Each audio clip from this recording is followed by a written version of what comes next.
सर्वप्रथम सर्व महिलांना महिला दिनाच्या हार्दिक शुभेच्छा. स्त्री तुझ्या त्यागाला सलाम, स्त्री तुझ्या समर्पणाला सलाम, स्त्री तुझ्या प्रेमाला सलाम, स्त्री तुझ्या जन्माला सलाम. स्त्री म्हणजे समर्पण. लहानपणापासून स्त्री ती प्रत्येक गोष्टीसाठी समर्पण करत आलेली असते.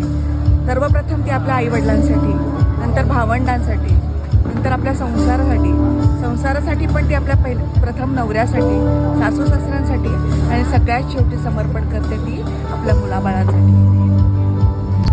महिला दिनाच्या हार्दिक शुभेच्छा.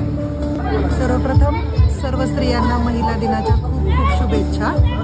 स्त्री म्हणजे त्याग. स्त्री एक त्यागाची मूर्तीच आहे. मूर्तीच म्हटलं तरी ते खरं ठरेल, कारण लग्न झाल्यापासून तिने त्यागच केलेला असतो. म्हणजे आपल्या आईवडिलांपासून दूर राहिलेली असते, असं म्हणून स्त्री ही त्यागाची मूर्ती म्हटली. सर्व महिलांना महिला दिनानिमित्त हार्दिक शुभेच्छा. स्त्री म्हणजे वात्सल्य, स्त्री म्हणजे गौरव. वात्सल्य म्हणजे जेव्हा मुलांना किंवा एक लग्न होऊन स्त्री जेव्हा आपल्या नवऱ्याच्या घरी येते, त्याला सुद्धा पहिल्यांदा प्रेम ही स्त्रीच लावते आईनंतर, आणि नंतर मुलांना पण ती खूप अशी मायाने सांभाळते. तेच म्हणजे वात्सल्य. सर्वप्रथम महिला दिनाच्या सर्वांना हार्दिक शुभेच्छा. स्त्री म्हणजे प्रेम.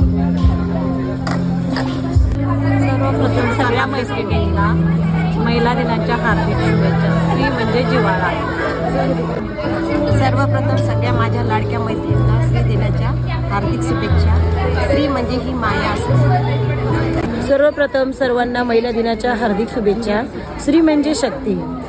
सर्वप्रथम महिला दिनाच्या सर्वांना हार्दिक शुभेच्छा. स्त्री म्हणजे भगवंताची उत्कृष्ट कलाकृती. महिला म्हणतो ना, महिला तर महिलाचा अर्थ काय? म म्हणजे महान, ही म्हणजे हितेशी, हित म्हणजे काय? संसाधित करणारी, आणि ल म्हणजे लाजवंती.